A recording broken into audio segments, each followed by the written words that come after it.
Hey guys, this is Dr. Samir Islam. I want to thank you for joining me tonight. And so today we will continue our series on IBS. And tonight I'm going to talk about some of the treatment options that we have for IBS. Now, when it comes to treatment for IBS, there are a lot of different things that you can go and do, and a lot of things you may see on the internet as well. Some of those things may be good. Some of those things may not make any difference as well. And also for IBS, there are what works for one person may not work for you, and what works for somebody else may not work for you as well. And so the way I approach IBS is I give patients the option of what we can do to hopefully help out with their symptoms. And there's two main categories of how we can treat IBS. One is medical therapy, where I can give you actual medications that are prescribed to hopefully help out with your IBS symptoms, whether it's pain, diarrhea, or constipation. Or there are more dietary approaches or natural approaches that we can treat to help out with your IBS. And so tonight's video, I'm going to discuss some of the more dietary options that we have for our patients who have IBS. And I'm hoping this will give you some good recommendations about what you can do to help out with your IBS symptoms in a more natural way. And this is advice I would give to anybody who has IBS, regardless of what type of IBS that you have, whether it's diarrhea or constipation or mixed, or whether you may have some associated symptoms with IBS. Studies have shown that these recommendations tend to help out with patients who have IBS type symptoms. So one of the things that we recommend is to kind of realize you cannot eat whatever you want.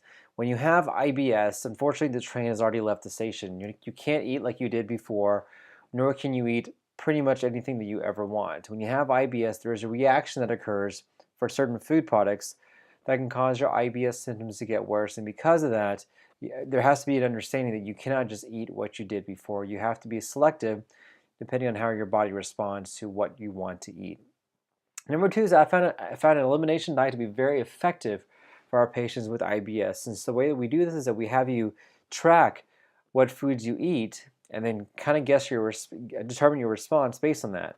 I've had a lot of patients tell me that certain foods like processed foods, cheese, milk products can make their IBS symptoms worse, and they don't realize this until they actually keep that log and eliminate those food and seeing how they respond after the food elimination project.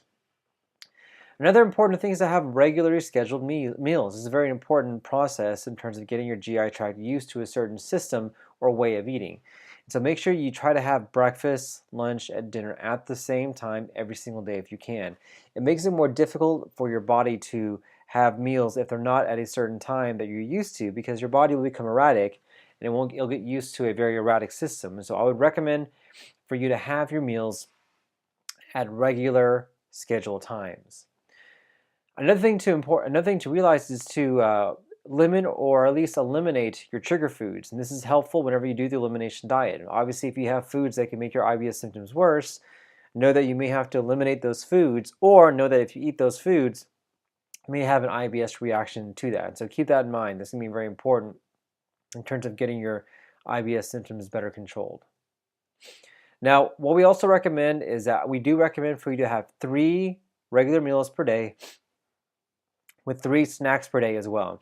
This tends to give your body more of a regular pattern for eating, and thereby allows your body to not get full too quickly, nor get too hungry too quickly as well. And so we recommend 3 full meals per day with 3 snacks in between.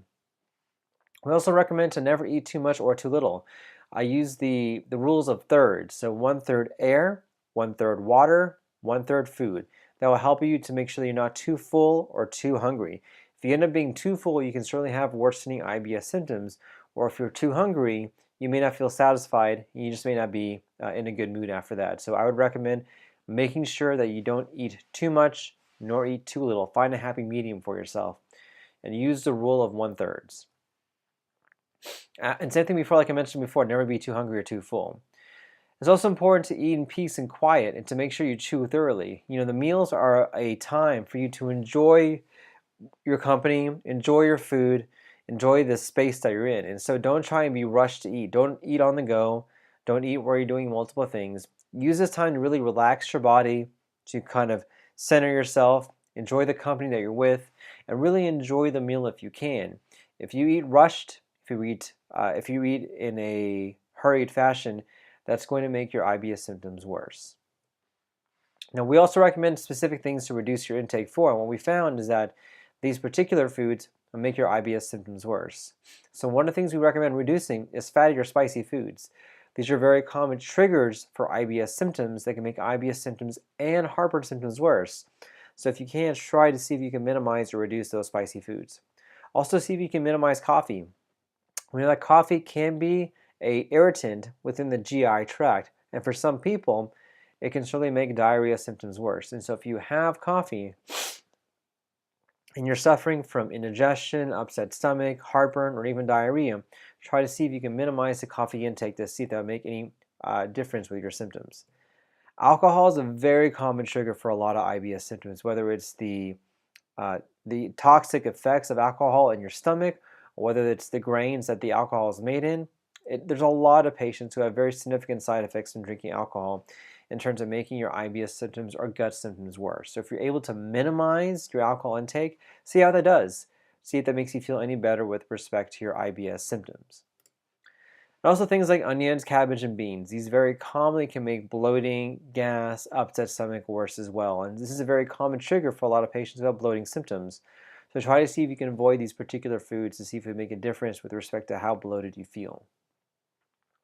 Things to avoid, obviously, sometimes soft drinks and carbonated beverages can make symptoms a lot worse, whether it's the carbonation or the artificial sugars that are used in those beverages. So try to eliminate these if you can to see if it makes your IBS symptoms any better or any worse. Chewing gum. Now, chewing gum is actually a surprising thing. I have a lot of patients who use chewing gum and they have a lot of bloating and upset stomach. There's two main reasons for that. Number one is that whenever you chew gum, you're swallowing a lot of air. And that can make you feel bloated. That can make you feel distended. And that can make things worse. But more importantly, there are artificial sugars in the gum that you may not be aware of. And those artificial sugars are not easily digestible. And because of that, they can sit in your stomach, cause gas, bloating, and diarrhea. So if you're having a lot of chewing gum and you're saying that you're having worsening of your IBS symptoms, see if you can minimize that to make things a little bit better as well.